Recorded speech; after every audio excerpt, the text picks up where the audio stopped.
Buenas a todos. Siguiendo con las disoluciones, hoy vamos a hablar sobre la solubilidad. Así de manera muy resumida, luego lo tecnificaremos algo más. Es la cantidad de soluto que puede aceptar el disolvente en según qué condiciones.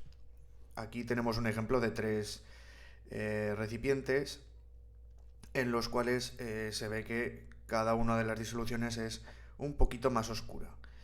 ¿Eso qué significa? Que lo que tenemos son disoluciones a las cuales se les va añadiendo un poquito más de soluto a cada una. En la primera de todas, la que está más a la izquierda, esa disolución está bastante diluida, tiene poca concentración de soluto y conforme vamos añadiendo más soluto se va oscureciendo hasta llegar a un momento en que la disolución la llamaremos que está saturada. ¿Qué significa que está saturada? Que ya no acepta más soluto. Si siguiéramos echando más soluto a esa disolución, veríamos que empieza a precipitar. Veríamos el propio soluto que se queda en el fondo, como nos pasa muchas veces cuando añadimos más azúcar de la cuenta o a lo mejor más colacao de la cuenta y vemos que no se disuelve y se queda pegado en el fondo. Por ello, una definición de solubilidad sería más tecnificada, pues eso, una concentración de una disolución saturada a una determinada temperatura y presión. Influye la temperatura y influye la presión. Sobre todo, la temperatura influye en todos, ¿vale? En sólido, en líquido y en gas, en disoluciones de ese calibre. Y la presión, donde realmente sí que se nota mucho más, es cuando estamos hablando de gases. Pero bueno, lo iremos viendo paso a paso. Ahora vamos a ver la solubilidad de los sólidos y la temperatura. Os he puesto aquí una gráfica de solubilidad en la cual, si os fijáis, tenemos, según cada línea, representa a un soluto en estado sólido. Tenemos diferentes tipos de sales, ¿vale? Tenemos la sal común, que sería el NaCl, luego tenemos otros sulfatos, nitratos, etc. Y si os observáis, cada una de las gráficas generalmente aumenta conforme aumenta la temperatura. De modo que la solubilidad, en la mayoría de las ocasiones, aumenta conforme la temperatura de la disolución también aumenta. O sea, van directamente proporcional. No en todas, porque si observáis este sulfato de cesio, por ejemplo, si aparece el ratón, aquí el sulfato de cesio, conforme aumenta la temperatura, su solubilidad va disminuyendo. Por ejemplo, la sal no se ve afectado excesivamente, sí que va aumentando, pero muy poquito. Conforme la temperatura aumenta, su solubilidad aumenta muy poco. Otros, por ejemplo, sí que se dispara la solubilidad, como puede ser en este nitrato de potasio. Incluso otros también se dispara mucho, pero llega a cierta temperatura y su solubilidad disminuye para quedarse más o menos estable. Pero vamos, por regla general, los sólidos se disuelven mucho mejor si la temperatura aumenta de la disolución. Una curiosidad que puede ocurrir, imaginar que calentamos una disolución, por ejemplo, de este compuesto, del nitrato de potasio, y la dejamos enfriar. Bueno, seguimos añadiendo soluto para que se sature a esa temperatura la que sea, y la dejamos enfriar lentamente. Lo que va a ocurrir es que nosotros esa disolución la seguiremos viendo como si estuviera saturada, pero realmente no está saturada, está más que saturada, porque si vamos bajando de temperatura, si por ejemplo estaba a 40 y de repente dejamos que baje a 20, si os fijáis, la saturación a 20 es mucho menor que a 40. Entonces, ¿qué significa eso? Que la disolución, si la vamos enfriando poquito a poco y no vemos ningún soluto en el fondo, es que la disolución está sobresaturada. El significado de la sobresaturación es que si vamos con mucho cuidado y que la temperatura no baje bruscamente, es que se produce una situación inestable en la cual el soluto aguanta ahí disuelto, pero que a la mínima perturbación que le hagamos, ya puede ser remover o dar un golpe, veremos que, pum, inmediatamente el soluto se deposita en el fondo, porque esa disolución está sobresaturada. La hemos saturado a una temperatura mayor y al bajarla de temperatura y ser su solubilidad menor, pues el propio disolvente no aguanta esa solubilidad y hace que el soluto se deposite en el fondo. Ejemplos ahora con los gases. Con los gases, como hemos comentado, existe tanto que se pueden sentir variados por la temperatura y por la presión.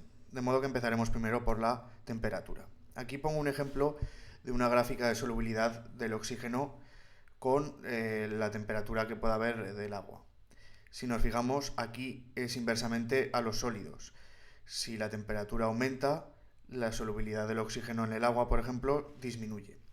Por eso muchas veces ocurren ejemplos en la naturaleza que industrias han vertido agua a los ríos y de repente ver que después de esa vertida de agua se encuentran peces muertos.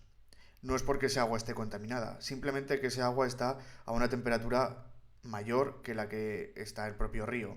Entonces, al ser una temperatura mayor y aumentar la temperatura del propio río, hace que la solubilidad del oxígeno disminuya, haya menos oxígeno y eso perjudique a los animales que viven dentro, peces y demás. Por eso siempre tienen que controlar los vertidos de agua que estén a la misma temperatura de la temperatura del río, porque si no, pues pueden afectar gravemente al ecosistema. Otro ejemplo de la vida diaria que podemos ver más práctico es las bebidas. Una Coca-Cola o cualquier tipo de bebida que tiene gases disueltos, siempre nos la recomiendan que estén frías, porque si están calientes ocurrirá que el oxígeno que está, bueno, en las bebidas carbonatadas no es oxígeno precisamente, pero eso, que su solubilidad disminuye y entonces es lo que nos ocurre de que esas bebidas no tienen gas y no son tan sabrosas como si nos las consumiéramos a temperatura más fría.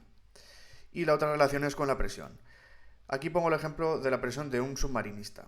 ¿Por qué? Porque la presión hace que un aumento de presión del gas se disuelva mejor en un líquido, en un disolvente. ¿Esto qué consecuencias lleva? Pues, por ejemplo, hace que puedan meterse en las botellas de gas una mayor concentración de gas y si os fijáis cuando las abrimos se oye ese ruido característico que es el gas saliendo a una zona donde la presión es mucho menor. Por eso siempre recomiendan que cuando terminemos de beber cerrar la botella para evitar que esa presión, pues bueno, ya sí que es verdad que se ha escapado, pero que no evitar que aquello pues no pierda más gas todavía y sobre todo enfriarlas para que se siga manteniendo disuelto ese gas.